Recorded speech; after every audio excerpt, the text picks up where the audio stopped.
गांव के पास खंडहर में एक शैतान रहता था। वह हर रोज रात होने पर पास के गांव में जाता था रहता था। वह किसी से नहीं डरता था। अजी, हम अभी इस गांव में नए नए आए हैं, हमें गांव वालों की बात माननी चाहिए और दरवाजे पर शैतान कल आना लिखना चाहिए। रात भी हो गई है, कहीं वह शैतान यहाँ ना आ जाए। मैं किसी से नहीं डरता। मैं ऐसे किसी अंधविश्वास पे यकीन नहीं करता। बहुत रात हो गई है, सो जाओ। इतना बोलकर वह सेठ अपने कमरे में, वह शैतान उस सेठ के घर के पास पहुंचता है। अरे ये क्या, यहाँ तो कुछ नहीं लिखा। किसी का दरवाजा खटखटाता हूँ, लगता है आज मेरी भूख मिट जाएगी। शैतान जोर जोर से सेठ का दरवाजा खटखटाता है। अरे इतनी रात को कौन आ गया? अजी, आप जाइए ना दरवाजा खोलने के लिए। अरे नहीं नहीं, मेरे घुटने में बहुत दर्द हो रहा है, तुम ही खोल दो ना। तुम डरो नहीं, ये जरूर हमारी दुकान पर काम करने वाला नौकर। घर में छोटा सा कुत्ते का बच्चा होता है। इतना शोर शराबा सुनकर वह भी बाहर आ जाता है और उस शैतान को देखकर भौंकने लगता है। तभी सेठ और उसकी पत्नी पीछे के दरवाजे से भाग जाते हैं। अरे बच गए थे, आज तो बाल बाल बच गए। मोती, मैंने उसकी आवाज सुनी थी। वो शायद उसी शैतान के ऊपर भौंक रहा था। वो अभी भी घर के अंदर ही है। मैं वापस अंदर जा रही हूँ अपने मोती को बचाने के लिए। तुम्हारा दिमाग खराब तो नहीं हो गया? तुम्हें क्या लगता है मैं एक कुत्ते को बचाने के लिए घर के अंदर जाऊंगा? नहीं नहीं, मूर्ख मत बनो और जल्दी चलो यहाँ से। वो शैतान कभी भी यहाँ आ सकता है। आपको जाना है तो जाइए, मैं वापस अंदर जा रही हूँ अपने मोती को बचाने के लिए। अरे तुम पागल हो गई हो क्या? वापस आ जाओ, बेवकूफी मत करो। लेकिन उसकी पत्नी अपने पति की बात को अनसुना कर देती है और घर के अंदर घुस जाती है। मोती उस शैतान को भौंक रहा होता है। नहीं नहीं मोती, पीछे आ जाओ, हमें अभी यहाँ से निकलना है।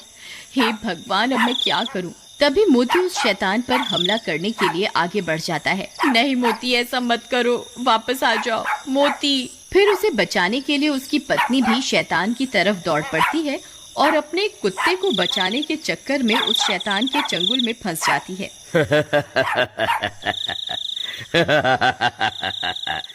बहुत दिनों के बाद कोई शिकार हाथ लगा है। मोती, तुम भागो यहाँ से, भाग जाओ, मेरी फिक्र मत करो, अपनी जान बचाओ। फिर वह शैतान उसे उठाकर अपने साथ लेकर चल पड़ता है। अरे कोई है, कोई मेरी मदद करो, कोई मुझे सुन सकता है। उसका कुत्ता मोती रात भर उस शैतान का पीछा करता रहता है। फिर थोड़ी देर में वह शैतान अपनी गुफा में पहुंच जाता है और सुषमा को कैद कर देता है। चिल्ला मत, बस थोड़ा सा इंतजार और कर ले। मैं आग जला लूं, फिर तुझे उस आग में पका कर खाऊंगा। तभी उसका कुत्ता मोती भी उस शैतान का पीछा करते करते वहाँ पहुँच जाता है। अरे मोती, तुम यहाँ क्यों आ गए? तुम यहाँ से चले जाओ, नहीं तो ये तुम्हें भी खा जाएगा। लेकिन मोती वहीं बैठ जाता है और उसके लाख बोलने के बाद भी वहाँ से नहीं जाता। मोती, काश इंसान भी तेरी तरह वफादार होता तो कोई ना कोई मुझे यहाँ बचाने के लिए जरूर आ जाता। अरे कोई मेरी मदद करो, हाय मेरी पत्नी को वो शैतान उठाकर। साथ नहीं चलना चाहते तो मत चलो, मैं अकेला ही अपनी पत्नी को उस शैतान से छुड़वाने जाऊंगा। इतना बोलकर वह सेठ जंगल की ओर चल देता है। मोती, तू यहाँ से चला जा, तू मेरी कोई मदद नहीं कर पाएगा, ये शैतान आता ही होगा। अगर गांव वाले यहाँ होते तो जरूर मेरी जान बच सकती थी। फिर मोती सुषमा की तरफ देखता है और पलटकर वहाँ से भाग जाता है। सुषमा भी मोती को भागता देख खुश हो जाती है। भाग जा मोती, जल्दी भाग जा, तू यहाँ से कहीं दूर चला जा। शुक्र है भगवान का, अब कम से कम मेरा मोती तो सुरक्षित है। मोती सीधा भागता हुआ अपने घर की तरफ जाता है। अरे ये तो मोती की आवाज है, लगता है मोती आसपास ही है। मोती, कहाँ हो तुम? मोती, मोती, मोती, तुम कहाँ चले गए थे? तभी मोती सेठ की तरफ देखकर जोर जोर से भौंकने लगता है। लगता है ये मुझे कुछ बताना चाहता है। तभी मोती सेठ की लुंगी को खींचने लगता है। अरे ये क्या कर रहा है मोती? लगता है ये मुझे कहीं ले जाना चाहता है।